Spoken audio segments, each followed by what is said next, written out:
This guest is truly for the streets. Some might even say he's been running the streets ever since his Funny or Die series dominated internet culture. In the decade since, he's catapulted himself onto the screen, big and small, in beloved projects like Difficult People, Bros, The Lion King, and now Mufasa, which hits theaters this weekend. So please welcome back to Keep It, Billy Eichner. Hello. Hi. Let's start with the crucial question that has already been posed this episode, Billy. Do you feel like a two-time Beyonce co-star? Has it set in? No, I'm not really worthy of that. But you know, I'm on my way. Like when Cher won the Oscar for Moonstruck, and she said, I don't know if this means I am somebody, but hopefully I'm on my way. Was that it? Yes. Oh, yes. That's exactly it. Don't worry. I have the transcript right here. Yes. Thank you. I figured. Yeah, I thought you had that tattooed on your arm, Louis. Yeah, right over my crack. Yeah. Yeah. I think it was, yeah. I don't know if this means I am somebody, but means I'm on my way. Something like that, yeah. Yeah. That's also the time when she said, and I want to thank Mary Louise Streep, the first person I co-starred with, or the first person I made my first movie with, which was a lie. She had made 2 movies before Silkwood, but she claimed that was her first one. Yes. That's right. She made What were the Come first Back 2? to Five and Dime, Jimmy Dean? Yes, and then, of course, she was in Chastity in the 60s, so. Oh, that's right. But when she says, because that's obviously a moment that for some of us was very important, when she says Meryl Louise Streep, that's when a lot of us discovered Louise was Meryl Streep's middle name. Right. No, that she was just a woman named Mary Louise from New Jersey, and that this was all a contrivance. Like the Lydia Tarr story had been unfurled. Yes. Right. Do you think maybe she was trying to ignore the Sunny era? Could be. But also she was ignoring her Robert Altman era, which you would think that her being obsessed with prestige, that would have played into it. Anyway, I'm sorry. Yeah. All right. That's true. Yes. Mufasa.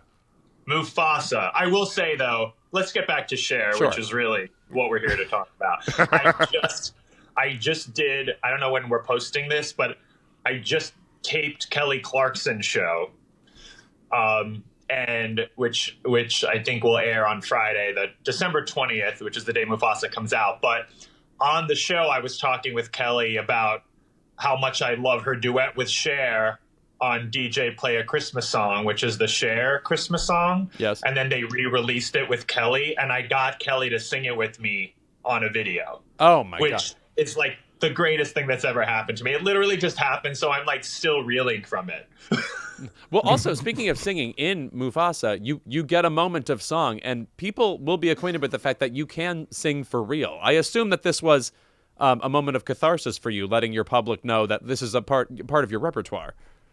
Yes. In Mufasa, Lin-Manuel Miranda wrote a lot of great new songs, but did not write one for Timon and Pumbaa, unfortunately, which was pretty insulting considering I've known Lin-Manuel for over 20 years. This was the first opportunity I would have had to sing one of his songs, but okay.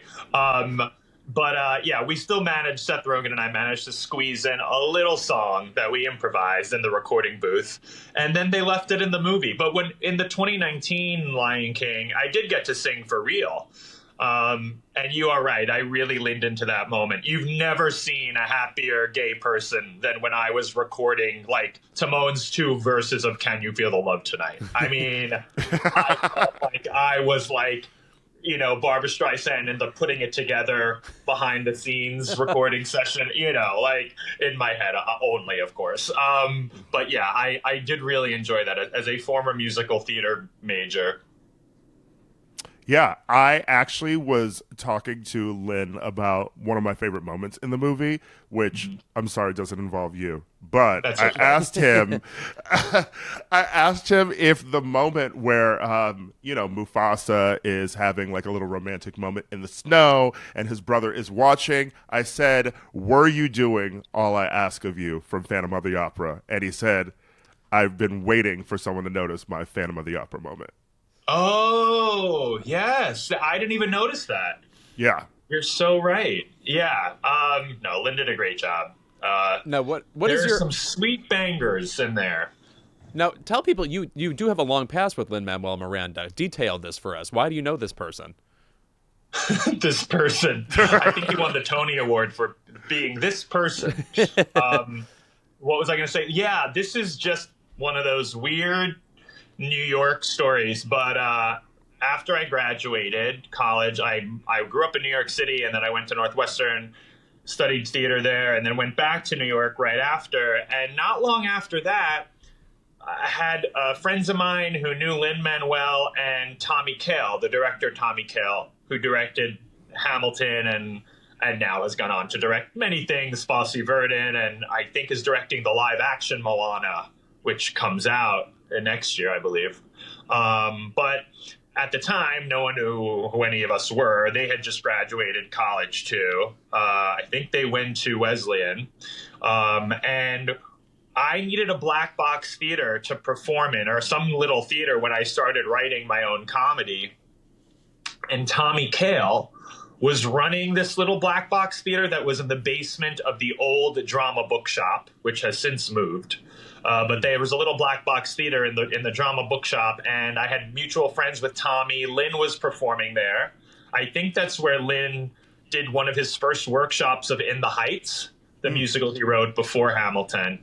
And I think in this workshop, Lin played all the characters, if I'm not mistaken. Anyway, this was like 2002, 2003, and they gave me that theater to perform in, and I knew Lin since then. Speaking of Cher performing all the characters, yes, just like in when Grease. she did West Side Story. Or West Side Story, not Grease, not Grease. Yes, right. Yeah. Yeah. What did you perform in this black box theater? Like, I want to think about what the early iteration of Billy Eichner's comedy was in New York. Yeah, I mean, I was just trying to find my way in the comedy world. I wasn't planning on doing comedy. I just wanted to be an actor. I went to Northwestern. I was a theater major. I was in Northwestern as a theater major with like a musical theater minor, sort of. There's like a special program you can do there for musical theater, which I was in. So I was doing plays and musicals. I mean, I was doing like, Chekhov and Angels in America and Greek drama. Me and Kristen Schaal were in the same acting class every day for 3 or 4 years at Northwestern.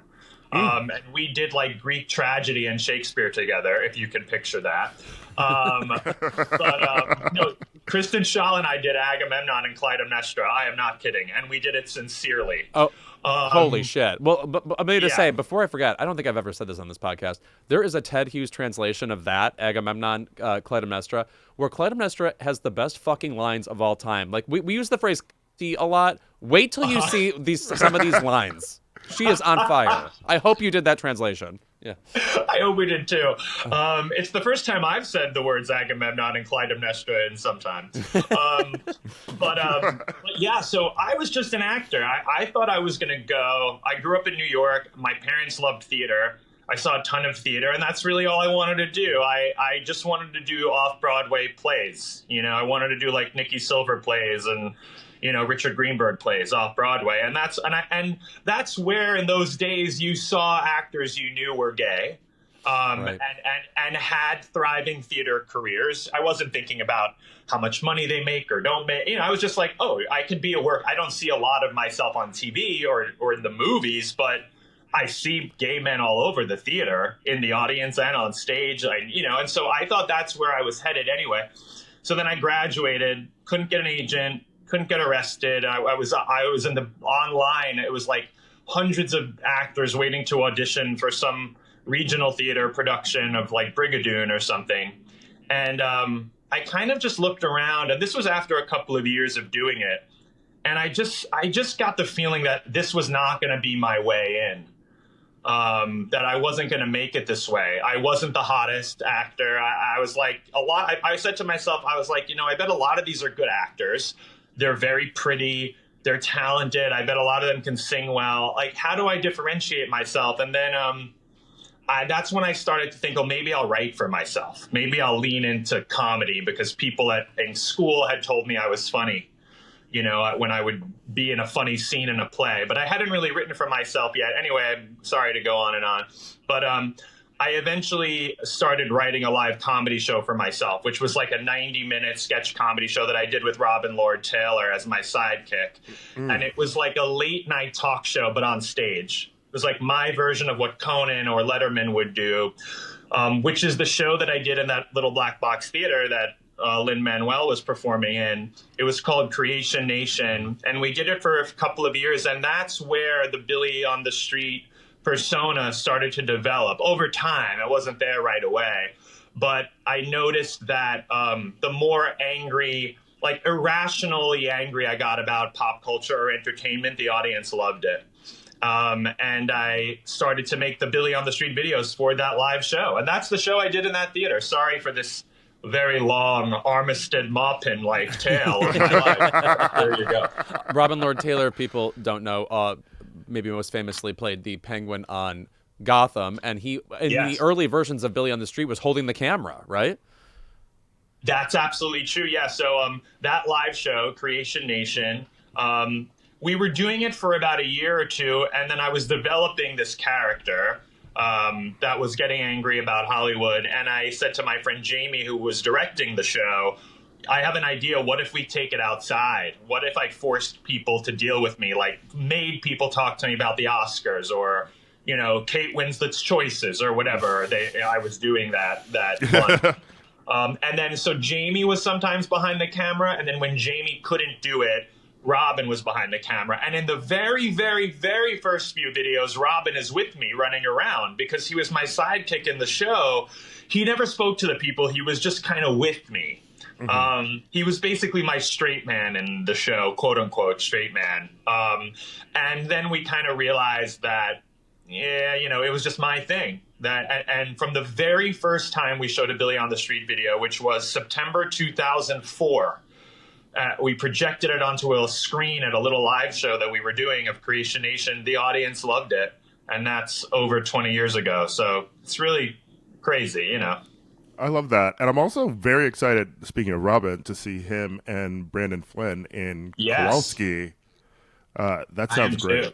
Yeah, Robin is going to play young Tennessee Williams, and Brandon Flynn is Brando, I think. Yeah, he is. And it's about their relationship. I'm happy to be plugging it. I can't wait. I think they're in rehearsals now, and it's going to be off Broadway in New York in January. Robin and I lived together with other friends, too, at Northwestern, and then lived together, not romantically, just as friends, the first 5 or 6 years out of college. And I turned to him. He was trying to be an actor, too, and I just said, you know what?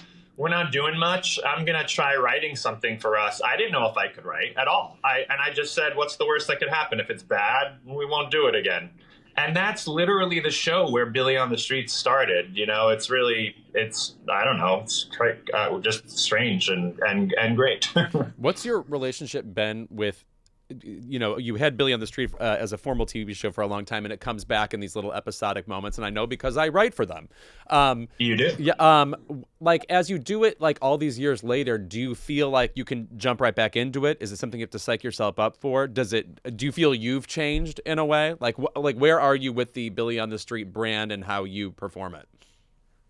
I mean, it goes without saying, I could have never, if you had told me when we showed that video during a live show in the basement of a Jewish center that we were performing in on the Upper West Side in 2004, that I would be sitting here talking to you over 20 years later, and that Billy on the Street would still be this very viable, popular thing, you know, on TikTok. And, you know, when we do bring it back, we did a video with Will Ferrell before the election.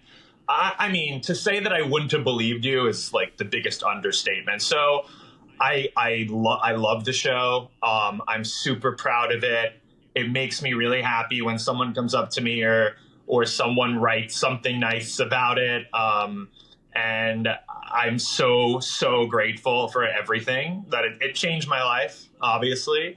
And I love it. You know, where I'm at with it now is that, you know, I bring it back when it feels right to bring it back. Like if there's a reason, you know, the election, obviously, I did not want Trump to win. And I thought, well, what's the strongest card I have to play? How can I contribute? Well, that would be a new Billy on the Street video. So Will Ferrell and I went out and did one to support Kamala.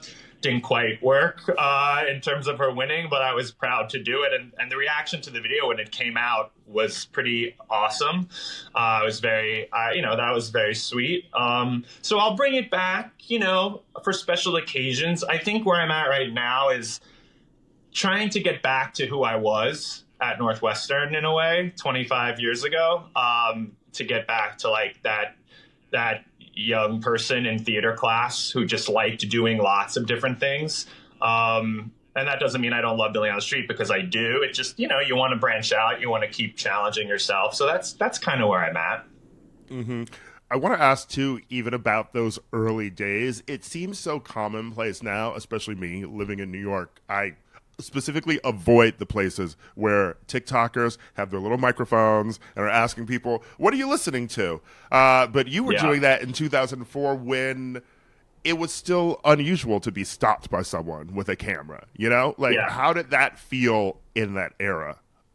I mean, this was a year or two before YouTube even started. Right. Mm-hmm. The world was completely different. The world that we know is completely different. The technology that came along soon after that allowed me to break through, when the gatekeepers in Hollywood didn't, they would come to my show, they would see the Billy on the Street stuff, they would say all kinds of nice things about me, and the press in New York would write really nice things about me, but they had no idea what to do with me. This is 2004, 2005, there weren't many out gay men anywhere in Hollywood, in the comedy world. This was the era of Dane Cook. Right. You know what I mean? Like, it was so alpha male frat boy. And so no one knew what to do with me and so I needed the internet to come along. As so many of us had ended up needing it. But now, so it was a completely different world. The only person I was thinking of when we were doing it was Sacha Baron Cohen, because he had been doing it, with Ali G. Borat blew up in 2006, I think, right around the time that I was doing these. I thought about The Daily Show. I auditioned for The Daily Show a few times. They would not have me. But, Same. Yeah. So, but now everyone's doing a version of it. So I don't know what it would feel like to start now. There's so much more competition in a way.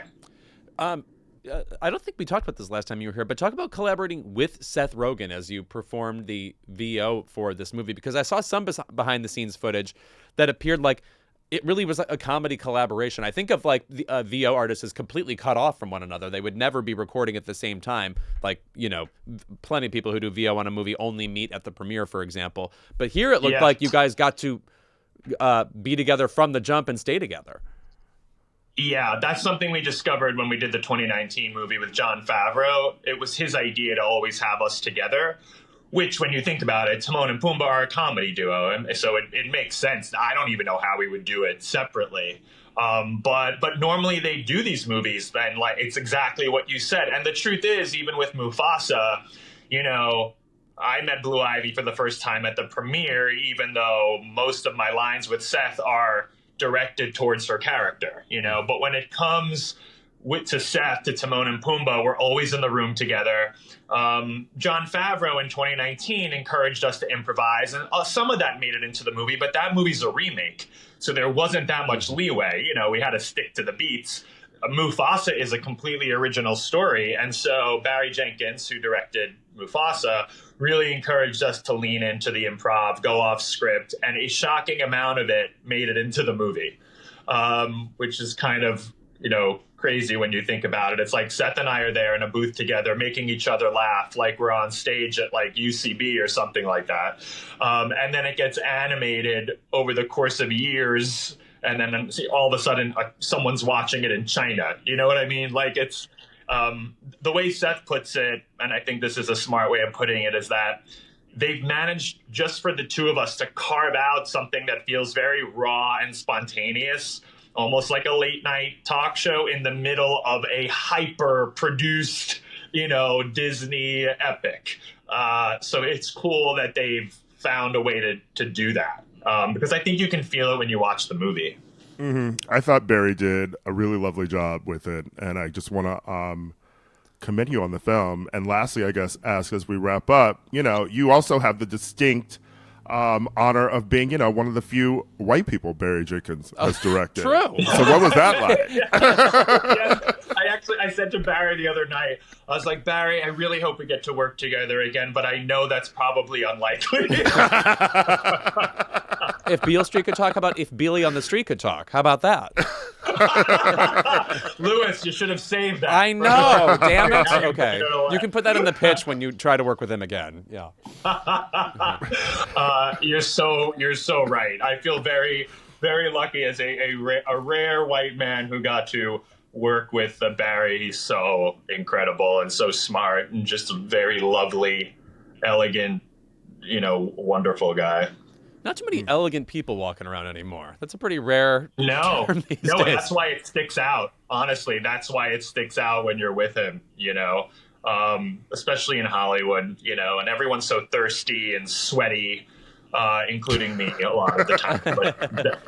But Barry is not. And he's just such an elevated filmmaker. Well, thank you so much for being here, as always. Thank you, guys. I adore you both, and thank you for having me. Oh my God, anytime. And also, next time we can talk about a different Oscar year for Cher. Let's talk about a failed Cher prestige project. Tea with Mussolini next time you're here. Let me leave you on a quick story. Speaking of Tea with Mussolini. Thank God. Those words I long to hear. I was in college. We'll bring it back to my college days. I was at Northwestern when Tea with Mussolini came out. I lived with Robin Taylor and 2 other gay men and our friend Diane, of course, one girl. It was like a late 90s pilot, basically 4 gay men and a woman living together. And Josh, my friend Josh, went to see Tea with Mussolini and then just bounded into the apartment after and shouted, "Oh my God, Billy, I just saw Tea with Mussolini. Cher is ravishing." Emergency. Yes. A direct quote. And, and of course he was right. But yes, I always think about that when, on the many occasions when Tea with Mussolini enters the conversation, enters the chat. You have that card to play. Yes. More Peggy Guggenheim culture, please. Thank you. Yeah, exactly.